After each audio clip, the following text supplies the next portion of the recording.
Hi, I'm Larissa from Beekeeping Made Simple, and this video is about how to legally sell your honey without a certified kitchen. And then at the end, I'm going to talk about the #1 tip I have for running a bee business, and is really the reason why I was able to quit my job and be in business for myself. As a beekeeper, you know that honey is the only food that never goes bad. That being said, there are still laws about selling it to protect people, I guess, from poor honey. I don't know. And the cottage food laws are a godsend to beekeepers. Cottage food laws allow certain foods to be sold without a certified kitchen because they are low-risk foods. Any food, meat excluding, that does not require time or temperature control to prevent spoilage can potentially be under the cottage food laws. Now, I am speaking as somebody who lives in the United States. I do not know if cottage food laws exist in other countries. It is different depending on the state, so you really have to look into what the laws are for where you live. Most cottage food laws do include honey, but they do not include honey confections that have like chili peppers mixed in and things of that sort. So you have to really look at the specifics of it if you are looking to sell infusions. No one from the Department of Health comes to do an inspection or anything of that sort. It does require specific labeling though. You also have to have the packed on date, which is kind of a funny thing. I don't have to put the date the honey was harvested. I have to put the date that the honey was packaged in the jars. So hopefully this makes sense. Leave in the comments if this makes sense or if this is a little confusing, and any questions you might have, and I'll get to them when I see them. One very important thing to know with the cottage food laws is that they usually do not include wholesale. This is just direct to the consumer. So the cottage food laws allow you to sell at a festival or a farmer's market to friends and family. It does not allow you to sell to a grocery store or to a cafe or to a restaurant for them to then sell retail to the customer. It also does not allow you to sell online. So you cannot ship your honey out of state when someone buys it on your website. However, websites like Shopify do offer the option for people to pick up locally. So someone can go to my website, pick out what they want, pay for it, and then you set up how the pickup works, and they get instructions on where and when to pick up their order. Now, like for example, in Texas, there is no municipal zoning to prevent you from doing cottage food operation in your home, but your neighbors can take action against you if your business becomes a nuisance to them. Now, this is something that beekeepers want to keep in mind because bees can be considered a nuisance to neighbors. And then in for example, California, they allow wholesale sales under cottage food laws, but there's a second tier to the cottage food laws, and that tier you have to pay for.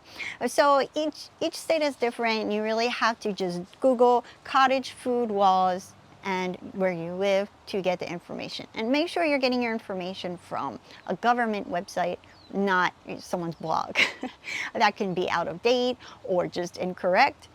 Now, here in Hawaii, the cottage food laws allow you to sell honey without a certified kitchen if you were selling like so many thousands of pounds or less. It's based off of weight, but you still have to take a food safety certification class, and that was offered in the town I lived in, and it was totally free, but you did have to come to a couple of classes, and then there was a test at the end of the class. In addition to the cottage food laws, some other things you want to consider to make sure you are selling your honey and other bee products legally is to make sure you're talking to an accountant. If you are selling products and people are giving you money, you are a business and you should be paying taxes on that income. It doesn't matter if you call yourself a business, if you incorporated, if you got a license, if you went to the bank and got a business banking account, it doesn't matter. You made money, so you're considered a business and you should be paying taxes on it. The best place to go is to your accountant and to talk to them about what needs to be done so that you do not owe the government a whole bunch of money come April when taxes are due. Not just the federal government, but also your state.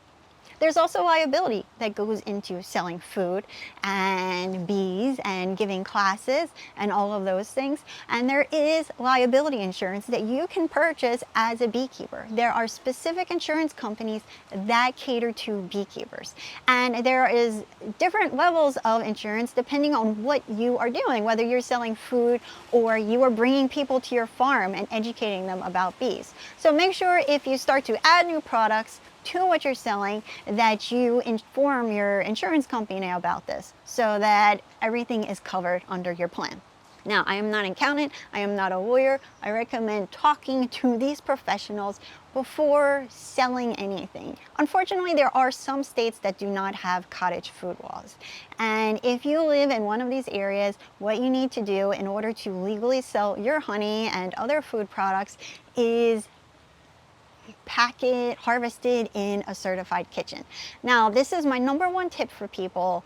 No matter what you're doing in the industry, if you want to run a beekeeping business, I can't recommend enough to network with other beekeepers.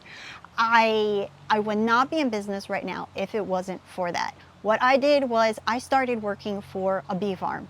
This is huge because if you need a certified kitchen, this farm probably has one that is probably like they're selling enough that they need to be a certified kitchen, and they might be able to let you harvest in their warehouse.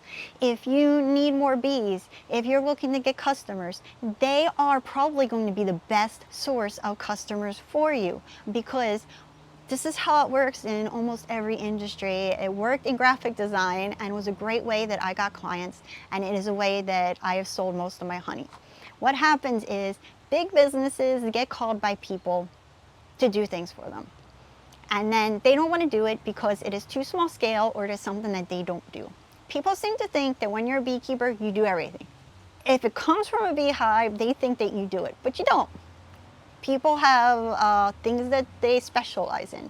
So when they get a call for something and they don't want to do it because it's too small scale for them, they can call you because you are a smaller operation. And this will be huge for you when you are starting your beekeeping business.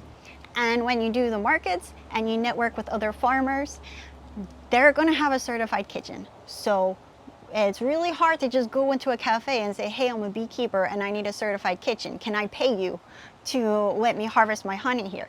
But if you're at a market and they're at a market and you see them week after week, you need a certified kitchen. You can ask them what they're doing. Maybe they'll let you use their kitchen, or maybe they're a part of a community kitchen and they will tell you the name of it so that you can be a part of it as well.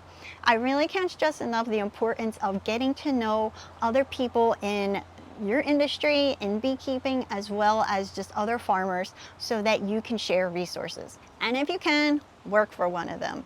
Go to a honey packing company, go to an apiary, work for them during the busy season, work for them for free. After you quit your job, before you start doing beekeeping full time, work for them for a year. I was at the post office one day and the guy in front of me, it was a long line, guy in front of me had a box that was buzzing. So I started talking to him and asked him about his queen breeding, which is obviously what he had in the box. And we were talking for those few minutes while we were waiting in line. When I left the post office, he offered me a job. It can be as simple as that. And so to recap, the cottage food laws are what allow people in the United States to sell honey as a small business. They are not, they're different state to state, and they are not in every state.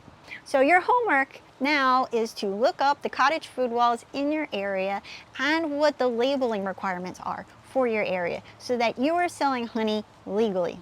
And I will tell you, I have seen people from the Department of Health show up at a farmer's market and make people shut their table down. If you enjoyed this video, please like and comment on it. Don't forget to subscribe and hit the bell icon so you're notified about my next video about the beekeeping business. I put them up every Monday, Wednesday, and Friday. And stay tuned for my next video, which is about making a label for your honey. I'm going to make one right there on my computer for you to watch in less than 15 minutes. And I will show you all of the tips and websites so you can go and make your own label, as well as download my template so you don't have to start from scratch. Thanks for watching. Bye.